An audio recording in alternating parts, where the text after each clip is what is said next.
Welcome to the Pardes channel. Today we explain Prophets Judges chapter 9 in a clear and simple way, step by step.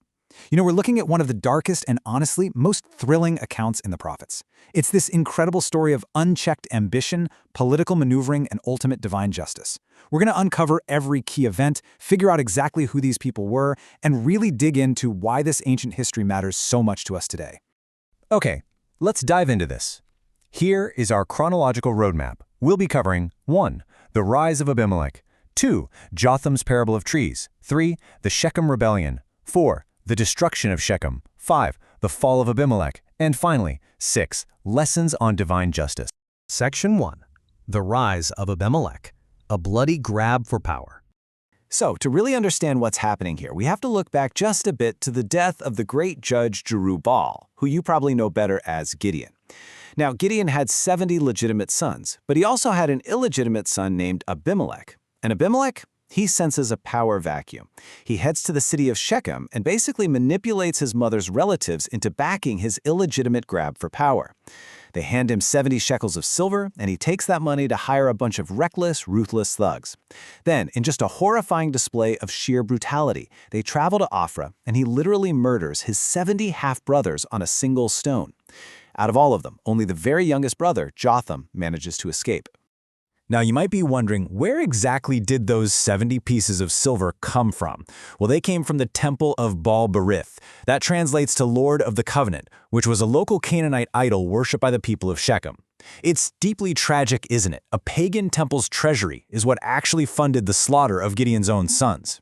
After this bloody coup, the citizens of Shechem officially go ahead and crown Abimelech as their king right by a great tree. They probably think they've just secured their political future, but in reality, they've just crowned a complete monster. Section 2. Jotham's Parable of Trees, a prophetic warning. Word of this massive slaughter finally reaches the sole survivor, Jotham, and in a highly dramatic move, he bravely climbs up to the top of Mount Gerizim. He uses the cliffs there like a natural amphitheater, so he can boldly shout down a prophetic warning to the people of Shechem below. He tells them this really famous fable. He says the trees of the forest were looking for a king. First they asked the noble, productive trees, the olive, the fig, and the vine, but they all refuse. They basically say their true value comes from producing goodness for the world, not from holding political power. So, getting desperate, the trees turn to the useless, aggressive thorn bush. And this brilliantly illustrates the whole dynamic playing out in Shechem. Think about it. A thorn bush produces absolutely nothing of value. It only scratches, tears, and causes pain. Yet in the parable, the thorn bush eagerly accepts the crown and immediately makes an arrogant threat. Come and take refuge in my shade, but if not, then let fire come out of the thorn bush and consume the cedars of Lebanon. Through this fable, Jotham completely exposes Abimelech. He's the destructive thorn bush. He's a man with zero true leadership qualities, just a vicious demand for total submission. And eventually he's going to turn on his own supporters. Jotham then drops the metaphor entirely and issues a very clear conditional curse. He tells the people, look, if making a murderer your king was an honorable thing to do, considering my father saved you from Midian, then fine, rejoice in Abimelech. But if not, let fire come from Abimelech and consume the citizens of Shechem, and let fire from Shechem consume Abimelech. It is literally a promise of mutual destruction. And having delivered this chilling message, Jotham immediately flees to save his own life. Section 3. The Shechem Rebellion. The tide turns. So for 3 years, Abimelech manages to rule absolutely unchecked. But as we know, divine justice has its own timeline. God sends an evil spirit, basically removing his peace and allowing deep discord, paranoia, and treachery to fester, specifically to avenge the shed blood of the 70 brothers. And so the tide begins to turn. The rebellion kicks off with citizens setting mountain ambushes and robbing travelers, just to totally wreck Abimelech's economy. Then the real catalyst arrives, a guy named Gaal, son of Ebed. During a drunken grape harvest festival inside the temple of their idol, Gaal really plays on the people's pride. He starts boasting that he could easily defeat Abimelech, and just like that, the drunken mob rallies right behind him. But Abimelech still has a loyal man on the inside, the city governor, Zebul. Zebul is absolutely enraged by Gaal's boasts, so he engages in some secret counterintelligence.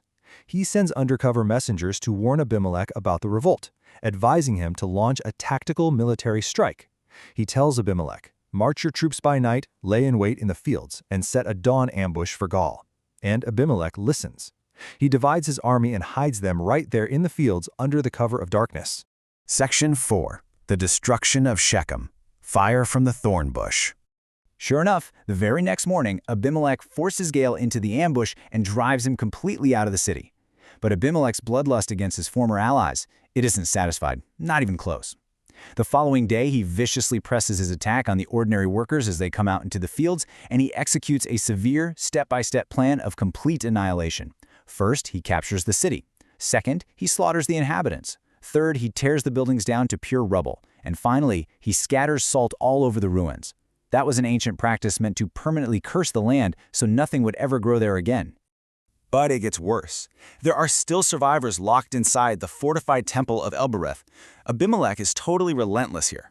He leads his men at Mount Zalmon, cuts down a large tree branch, and orders his troops to do exactly the same. They carry these branches, pile them tightly against the stronghold, and just set the whole thing on fire. The building burns to the ground, and 1,000 men and women die inside. It's a horrific climax. Jotham's prophetic curse has become a terrifyingly literal reality. The thorn bush has literally burned the citizens of Shechem. Section 5. The Fall of Abimelech. Poetic Justice at Thebes. Now, what's really interesting about this slide is seeing how unchecked bloodlust ultimately becomes its own undoing. Moving on from Shechem, Abimelech lays siege to a nearby town called Thebes. The desperate citizens there do the exact same thing. They lock themselves inside a strong central tower. Abimelech fights his way right up to the heavy wooden door, fully intending to set it on fire just like he did before. But as he stands there, a woman up on the roof drops an upper millstone.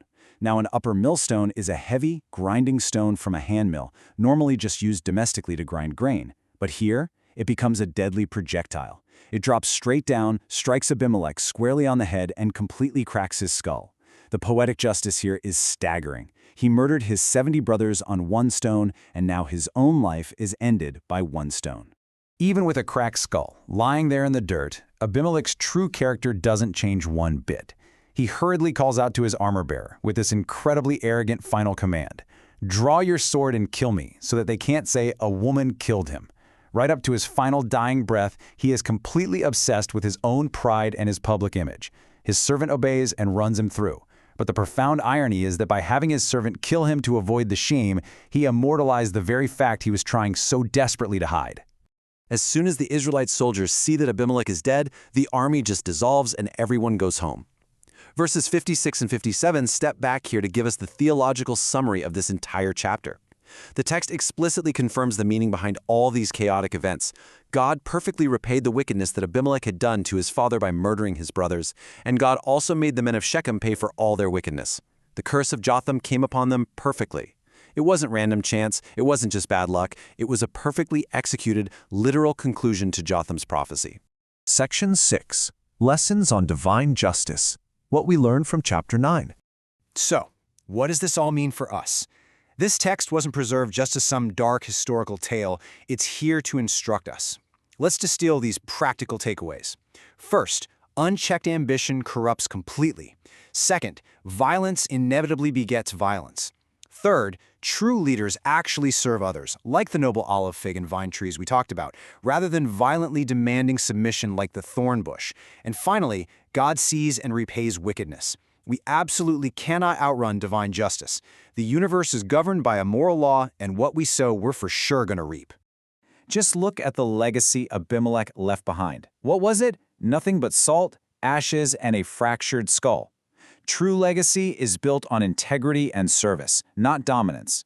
So when you look at your own life, are you planting noble trees, or are you just growing thorns? Thank you for learning with us. If this helped you understand the chapter better, like, subscribe, and join us for the next chapter.